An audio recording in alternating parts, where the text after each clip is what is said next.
আসসালামু আলাইকুম ওয়া রাহমাতুল্লাহি ওয়া বারাকাতুহু। সম্মানিত দর্শক এবং আমার ছাত্র ভাইয়েরা, সর্বপ্রথম আমি আমার ক্লাসের দ্বিতীয় পর্বে আপনাদের জানাই সালাম, শুভেচ্ছা এবং স্বাগত। তো ক্লাস শুরু করার আগে আমি একটা বিষয় বলে নেই। আমাদের মুকাররের যিনি ছিলেন, ইলমে সওয়াব যিনি পড়াতে চেয়েছিলেন, ওনার মাদ্রাসার পঠন পাঠনের ব্যবস্থা বাহাল হয়ে গেছে। হয়তোবা উনি মাদ্রাসায় পঠন পাঠনে চলে যাবেন।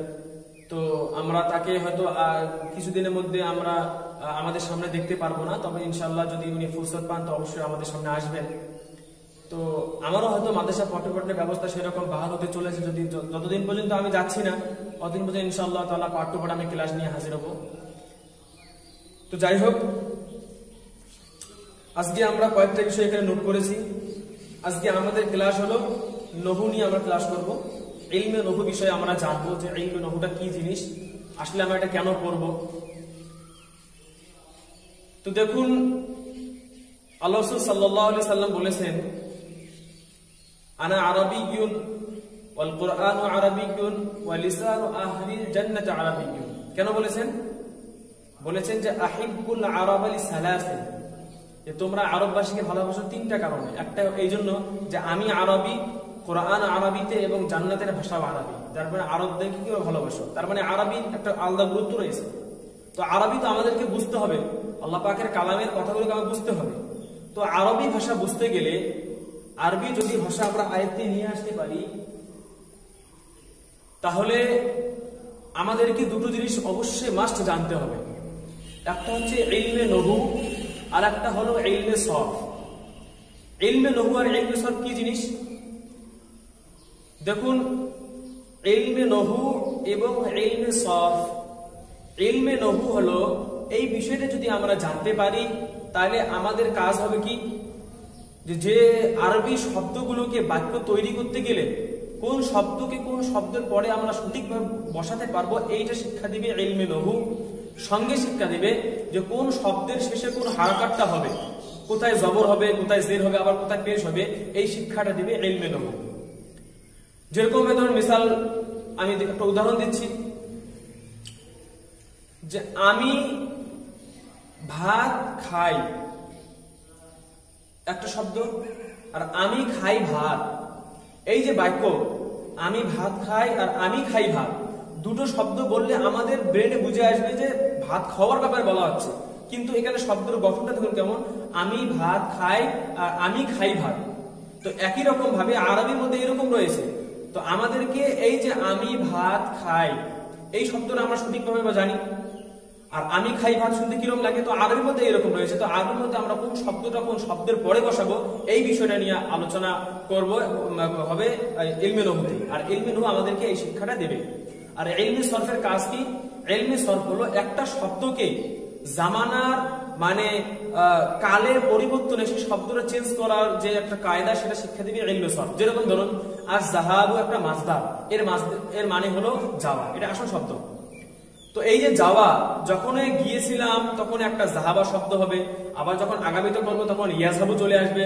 যখন কোনো কাজের হুকুম দেওয়া হবে, এই যাওয়ার হুকুম দেওয়া হবে, তখন ইজরিব আসবে, ইজহাব আসবে। এই যে আবার একটা মাসদার, যেরকম ধরুন আজ-জরবু মাসদার। একটা উদাহরণ দিচ্ছি, আমি একটা উদাহরণ দিচ্ছি, যে এই যে আজ-জরবু একটা মাসদার, এর মানে হলো মারা। এই শব্দটা যখন মেরেছিল মানে চলে আসবে, মানে অতীতকালে মানে নিয়ে আসবো, তখন হবে জরাবা। আবার যখন ভবিষ্যতে এখন হচ্ছে বা ভবিষ্যতে হবে, এর জন্য আসবে ইয়াজরিবু। আবার যখন মারার হুকুম মানে নিয়ে আসা হবে তখন হবে ইজরিব। আর যখন বলবে যারা মারো না তখন হবে লা তাজরিব। এই যে জরাবা, ইয়াজরিবু, ইজরিব, লা তাজরিব, এই যে শব্দের পরিবর্তন জামানার মানে কাজের পরিবর্তনের সাথে সাথে শব্দের পরিবর্তন হচ্ছে, এই শিক্ষাটা দিবে ইলমে সরফ। বুঝে আসছে? তাহলে একটা হচ্ছে ইলমে নহু, যেটা পড়লে আমরা বুঝতে পারবো যে কোন শব্দটাকে আমরা কোন শব্দের শেষে রাখতে পারি আর কিভাবে সঠিকভাবে আমরা বাক্য গঠন করতে পারি, এই শিক্ষা দিয়ে হচ্ছে ইলমে নহু। আর ইলমে সরফ যদি পড়ি তাহলে ইলমে সরফ আমাদেরকে কাজের পরিবর্তনের সঙ্গে সঙ্গে শব্দকে আমরা কিভাবে পরিবর্তন করব, এই বিষয়ে শিক্ষা দিবে হচ্ছে ইলমে সরফ। তো আজকে আমাদের যে ক্লাস, আমাদের ক্লাস হলো ইলমে নহু নিয়ে। তো ইলমে নহু এটা পড়লে তার ফায়দা কি? আমি বললাম দুটো ফায়দা। একটি হলো আমরা সঠিকভাবে শব্দ গঠন করতে পারবো, আর একটা হলো যে কোন শব্দের শেষে কোন হারাকাতটা হবে সেই বিষয়ে আমরা জানতে পারবো। এই হলো ইলমে নহুর ফায়দা। এবার হচ্ছে ইলমে নহুর উদ্দেশ্য কি? গরজ ইলমে নহু, ইলমে নহুর উদ্দেশ্য। মা গরজ ইলমে নহু, ইলমে নহুর উদ্দেশ্য কি? দেখুন, ইলমে নহুর উদ্দেশ্য হলো যে আমরা যেন এই শব্দগুলোকে একত্রিত করে সঠিক একটা বাক্য তৈরি করতে পারি, এটাই হলো ইলমে নহুর উদ্দেশ্য। আর মওজুউ ইলমে নহু, মা মওজুউ ইলমে নহু, ইলমে নহুর মওজু কি, কি বিষয়বস্তু আছে এখানে, কি বিষয় নিয়ে আলোচনা করা হবে। যতগুলো আমরা যারা জেনারেল লাইনে পড়াশোনা করি, যারা আমরা বাংলা পড়ি, তো তারা আমরা বাংলার মধ্যে এক বিষয় নিয়ে আলোচনা করা আছে। যারা আমরা ইতিহাস পড়ি, ইতিহাস নিয়ে এক বিষয় আলোচনা করা আছে। যারা আমরা জিওগ্রাফি, ভূগোল নিয়ে যারা আমরা পড়াশোনা করি, তারা ভূগোলের মধ্যে এক বিষয় নিয়ে আলোচনা করা রয়েছে। যারা আমরা পরিবেশ নিয়ে এক বিষয়ে আলোচনা করা রয়েছে। তো প্রতিটা কিতাবের একটা করে বিষয়বস্তু আলাদা আলাদা। তো এই কিতাবের বিষয়বস্তু হলো, মানে এখানে যে বিষয় নিয়ে আলোচনা করা হবে সেটা হলো দুটো জিনিস। নাম্বার এক, একটা হলো কালিমা আর একটা হলো কালাম। একটা কালিমা আর একটা হলো কালাম। তো কালিমা এবং কালাম এই বিষয় নিয়ে আমরা শেষ পর্যন্ত আলোচনা করব, কারণ এইটাই আমাদের কিতাবের মেন বিষয়বস্তু। দুটো জিনিস দেখুন, কালিমা এবং কালাম আমরা পরে আলোচনা করতেছি। সর্বপ্রথম আমরা লফজ নিয়ে আলোচনা করি। লফজ, দেখুন লফজ মানুষের মুখ দিয়ে যে সমস্ত শব্দ বাইরে, প্রতিটা শব্দ লফজ, প্রতিটা শব্দকে বলা হয় লফজ। আর বাংলাতে বলা হবে শব্দ বা বাক্য, বা আমরা এটাকে বলতে পারি, ইংলিশে বলতে পারি ওয়ার্ড বা সেন্টেন্স। যে কোনো শব্দ, চাই সেই শব্দের কোনো মানে হোক চাই না হোক। যেরকম বললাম মসজিদ, মাদ্রাসা, আমি, তুমি, সে, মানুষের মুখ দিয়ে যাই বার হোক না কোনো, সেটাকে আমরা লফজ বলি। এবার এই লফজটা দুটো ভাগে ভাগ হতে পারে। নাম্বার এক, এই লফজটার কোনো মানে হতে পারে, মানে। নাম্বার দুই, এই লফজটার কোনো মানে নাও হতে পারে। যেরকম আমি বললাম ভাত, তো ভাত যখন বললাম সঙ্গে সঙ্গে আমরা বুঝতে পারলাম ভাতটা কি জিনিস। তো এই শব্দ, এই যে কালিমা, এই লফজটার একটা মানে রয়েছে। এই লফজটার একটা মানে রয়েছে যে এর মানে হলো ভাত। আর যদি ভাতের সঙ্গে আমরা বলি টাক, তো টাক বললে আমাদের কিচ্ছু বুঝে আসবে না কি জিনিস সেটা। তো আমরা বুঝতে পারলাম যে লফজ যতগুলো হবে, লফজের দুটো করে ভাগ হবে। এই লফজটা যেটা মানুষের মুখ দিয়ে বার হবে, এই লফজটার কোনো মানে হতেও পারে আবার নাও হতে পারে। যদি ওই লফজটার, ওই শব্দটা যেটা মানুষের মুখ দিয়ে বার হচ্ছে, এই শব্দের যদি কোনো মানে হয়, এর নাম হলো লফজে মওজু, এবং অথবা এই শব্দের যদি কোনো মানে না হয়, এর নাম হলো লফজে মুহমাল। বুঝে আসছে? তাহলে আমরা কি বুঝলাম, যে মানুষের মুখ দিয়ে যে সমস্ত শব্দ বার হয়, প্রতিটি শব্দই লফজ। এই লফজের দুটো ভাগ হতে পারে, একটা হলো এই লফজের কোনো মানে হতে পারে, আর একটা হলো কোনো এই লফজের কোনো মানে না হতে পারে। আচ্ছা, এবার আমরা আলোচনা করব যে শব্দটার মানে হয়। কারণ যে শব্দের কোনো মানে হয় না, সেটা নিয়ে বাহাস করা কোনো কথাই হয় না, সেটা নিয়ে কথা বলা কোনো আমাদের প্রশ্নের জায়গায়, ওর তো কোনো মানেই নেই। তো পুরো আলোচনা হবে এই লফজে মওজু নিয়ে। লফজ থেকে বার হলো মওজু, এবং মওজু নিয়ে আমরা আলোচনা করতে যাবো এখন। দেখুন লফজে মওজু, এরও আমরা দুটো করে ভাগ করতে পারি। কি কি করে? ওই লফজে মওজু, ওই লফজ যার মানে রয়েছে, তার আবার দুটো ভাগ হতে পারে। নাম্বার এক, এই শব্দটা, ওই লফজটা হয়তোবা একটা হতে পারে অথবা এর অধিক হতে পারে। যেরকম ধরুন আমি বললাম যে মোবাইল, তো মোবাইল যখন বললাম, তো সঙ্গে সে মোবাইলের একটা আমাদের যে স্মৃতি বা তার যে একটা গঠন বা তার একটা সুর আমাদের সকলে কিন্তু চলে আসতেছে। তো মোবাইল বললে আমরা বুঝতে পারি, মসজিদ বললে বুঝতে পারি, আসমান বললে বুঝতে পারি। তো এইগুলো হচ্ছে লফজে মওজু। আর একটাই শব্দ বললাম, কিন্তু যদি বলি যে আসমানটা আজ খুব সুন্দর দেখাচ্ছে, তো এই যে আসমানটা আজ খুব সুন্দর দেখাচ্ছে, তো এখানে একাধিক শব্দ হয়ে গেল। আসমানটা আজ খুব সুন্দর দেখাচ্ছে, একাধিক শব্দ, একে বলা হবে কালাম। তো লফজে মওজু যে শব্দটা মানে থাকবে, সেটা দুটো করে ভাগ হতে পারে। নাম্বার এক, এই শব্দটা একটা হতে পারে অথবা অধিক হতে পারে। এবার বুঝুন, যদি ওই শব্দটা একটাই হয়, মানে যে শব্দটার মানে আছে, আবার ওই শব্দটা যদি একটাই হয়, এর নাম হলো মুফরাদ। এর নাম কি? মুফরাদ। আর এই শব্দটা যদি একাধিক হয়, একের অধিক হয়, তাহলে এর নাম হলো কালাম। এর নাম কি? কালাম বা জুমলা। বুঝে আসছে? যেটাকে আমরা ইংলিশে পুরো একটা সেন্টেন্স বলতে পারি আর বাংলাতে একটা বাক্য বলতে পারি। তা আমাদের বুঝতে হবে যে যদি কোনো যে শব্দের মানে আছে এই শব্দটা যদি একটাই হয় তাহলে এই শব্দের নাম হলো মুফরাদ। আর যদি এই শব্দটা একাধিক হয় তাহলে এর নাম হলো একটা, ইংলিশে বলবো সেন্টেন্স, বাংলায় বলবো বাক্য এবং আরবিতে বলবো জুমলা বা কালাম।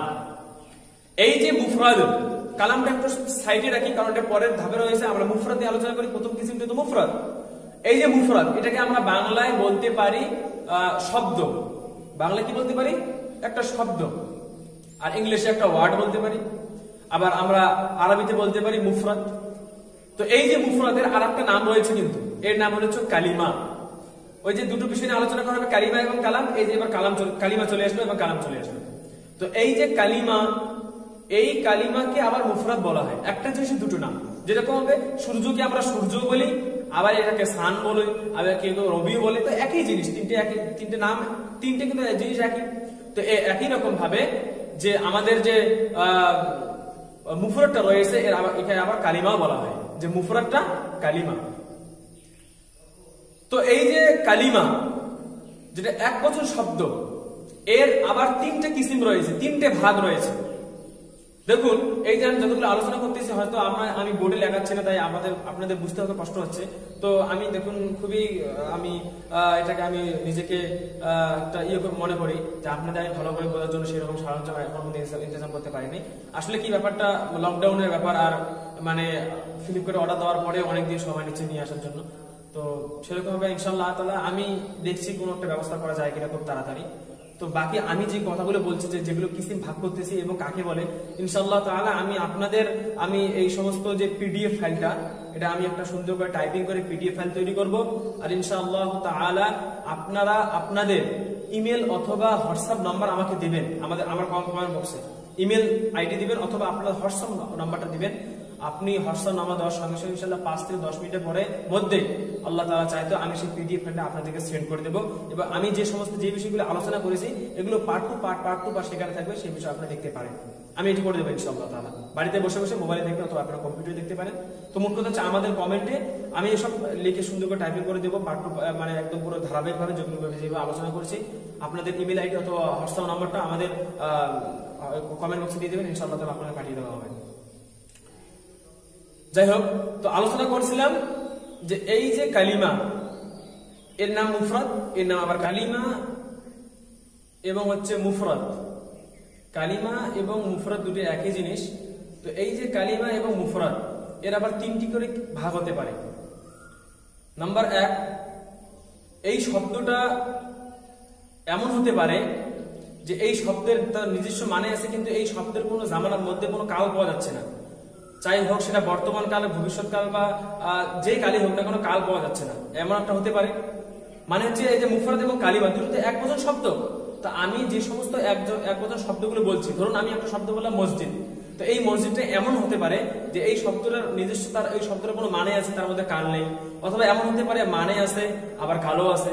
অথবা এমন হতে পারে সেই শব্দের মধ্যে না কোনো মানে আছে, না কোনো কি আছে, কাল আছে। কাল বলতে আমরা জানি 3টে কাল রয়েছে। তো এই যে 3টে করে কিসিম হতে পারে, এই 3টে করে কিসিমের নাম আলাদা আলাদা রয়েছে, ভিন্নতা রয়েছে। নাম্বার 1 ইসিম, নাম্বার 2 ফি'ল, নাম্বার 3 হারফ। বুঝে আসছে? তো এই যে মুফরাদ এবং কালিমা এর যে 3টে করে কিসিম হতে পারে, তো প্রথম কিসিমটা হলো ইসিম।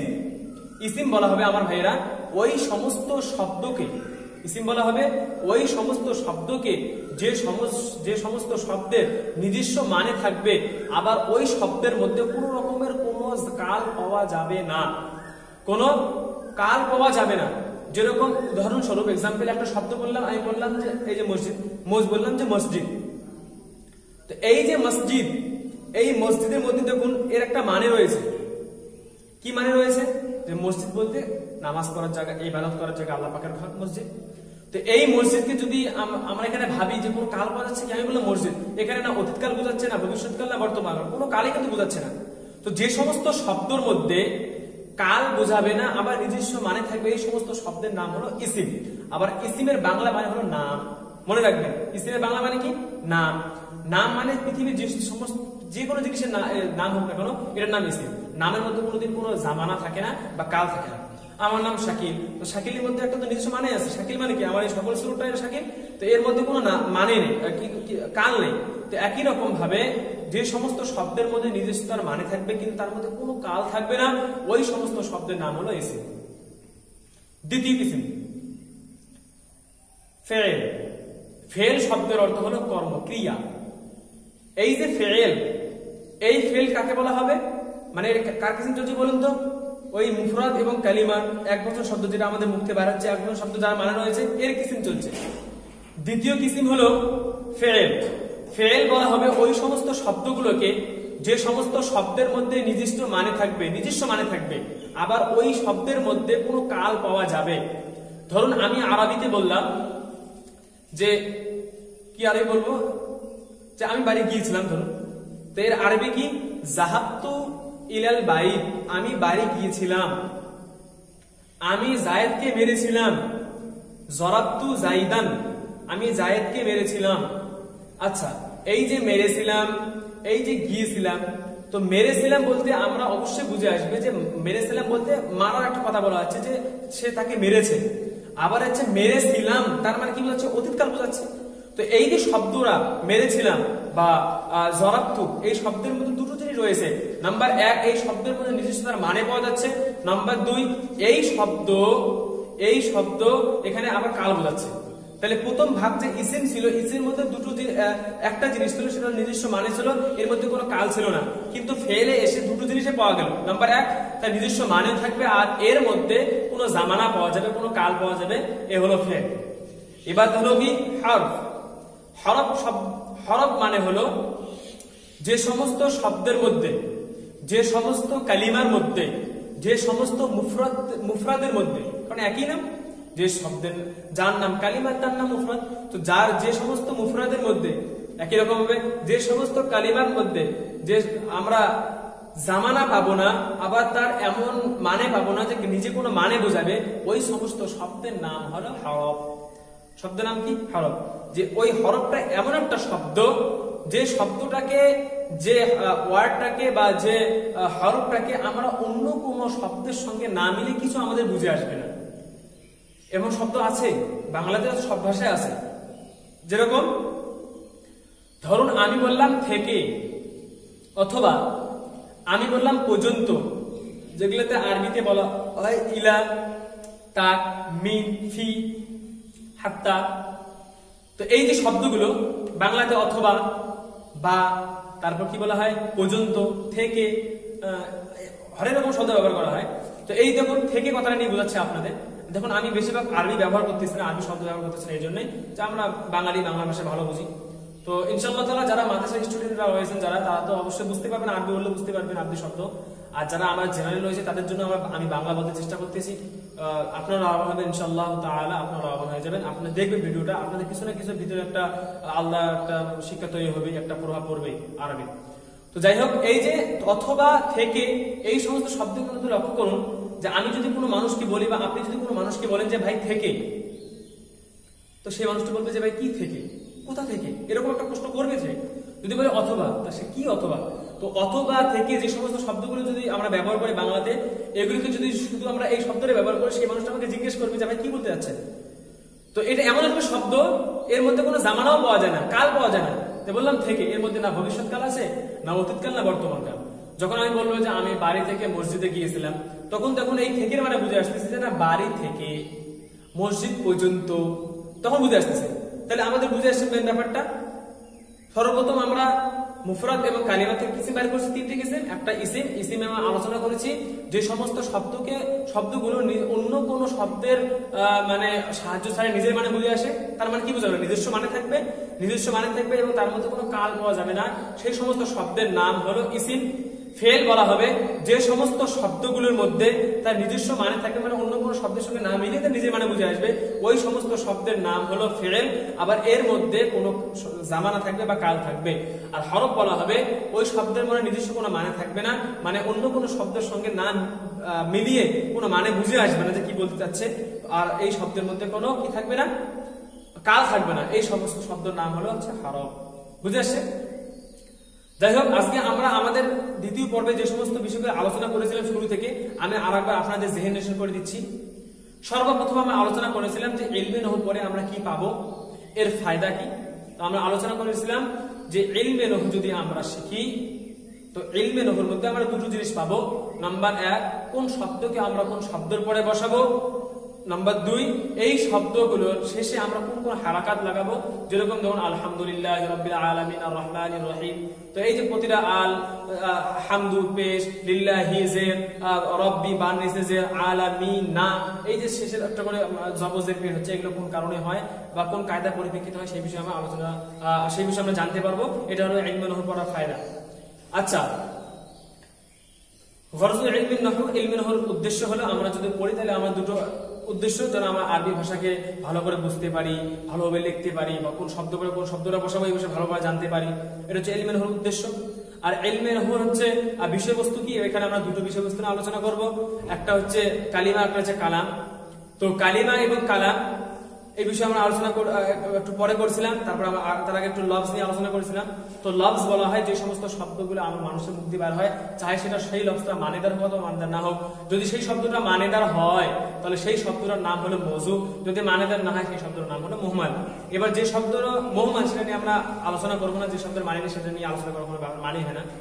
তো যে সমস্ত শব্দের মানে আছে যেমন মৌজু, তো এই মৌজুর আবার দুটো কিসিম রয়েছে, যে সমস্ত শব্দ মানে আছে দুটো করে ভাগ হতে পারে। নাম্বার 1, ওই শব্দটা এক হতে পারে অথবা একাধিক হতে পারে। যদি সেই শব্দটা একটাই হয় তাহলে তার নাম হলো লফজে, তার নাম হলো না, যে সমস্ত শব্দ মানে আছে ওই শব্দটা যদি একটাই হয় তার নাম হলো মুফরাদ বা কালিমা। যদি ওই শব্দটা যদি একাধিক হয় তার নাম হলো কালাম। তো কালিমা অথবা কালাম এর আবার দুটো করে তিনটে করে ভাগ হবে। নাম্বার 1, ইসিম ফিল হরফ। ইসিম বলা হবে ওই সমস্ত শব্দকে যে সমস্ত শব্দের মধ্যে তার নির্দিষ্ট মানে থাকবে, আবার তার মধ্যে কোনো কাল থাকবে না। ফেল বলা হবে ওই সমস্ত শব্দগুলোকে যে সমস্ত শব্দের মধ্যে নিজস্ব মানে থাকবে আবার কালও থাকবে। হরফ বলা হবে ওই সমস্ত শব্দগুলোকে যে সমস্ত শব্দগুলোর মধ্যে নিজস্ব মানে থাকবে না, মানে অন্য তার মানে বোঝা থাকলে অন্য কোনো মানুষ শব্দের দ্বারস্থ হওয়া লাগবে, আবার তার মধ্যে কোনো জামানা থাকবে না। এই হলো আজকে আমাদের ক্লাসের দ্বিতীয় পর্ব। তো এই যে আপনারা হয়তো আপনাদের ব্রেনটা একটু মানে মুনতাসির হয়ে যাচ্ছে, এদিকে হয়ে যাচ্ছে যে এতটা কিছু কি কোথায় কি হলো। তো আসলে আমি এই বিষয়গুলো আমি খাতায় লিখে আপনাদেরকে আমি পিডিএফ ফাইল করে পাঠাবো ইনশাআল্লাহ তাআলা। দরকার পড়ে আমি স্ক্যান করে পাঠাবো অথবা পিডিএফ করে পাঠাবো, যেটা আমি ভালো মনে করবো সেটা পাঠাবো ইনশাআল্লাহ তাআলা। আর আপনারা অবশ্যই কিন্তু যারা আমাদের এই পুরো পেজটাকে চান তারা অবশ্যই আমাদের কমেন্ট বক্সে হোয়াটসঅ্যাপ নাম্বারটা দেবেন অথবা আপনার ইমেল আইডি দিয়ে আমি পাঠিয়ে দেবো ইনশাআল্লাহ তাআলা। তো আজকে আমাদের প্রথম পর্বে আমরা খুবই বেসিক কিছু নিয়ে আলোচনা করেছিলাম, দ্বিতীয় পর্বে আমরা আরো আস্তে জানতে পারবো। তো যারা আমি একটা রিকোয়েস্ট করতেছি, যারা আমাদের এই ভিডিওগুলোর মধ্যে যোগদান করতেছেন ভাই, যতটুকু আমরা আলোচনা করতে পারবো, যতটা ফুরসত হবে আল্লাহ পাক তৌফিক দিবেন ততটা আমরা আলোচনা করব। কিন্তু আমরা এটা যেন আমরা একটা দেখে আবার আরেকটা দেখবো এরকম কিছু না, তাহলে আমরা কিছু বুঝতে পারবো না। যাই হোক, আমাদের আজ এই ক্লাসের দ্বিতীয় পর্বে আজকে এখানে সমাপ্ত করছি। তৃতীয় পর্বের জন্য অপেক্ষায় থাকবেন ইনশাআল্লাহ তাআলা। আমরা তৃতীয় পর্বের মধ্যে আলোচনা করব। তো আজকের জন্য আমরা এখানে রাখবো। আসসালামু আলাইকুম ওয়া রাহমাতুল্লাহি ওয়া বারাকাতুহু।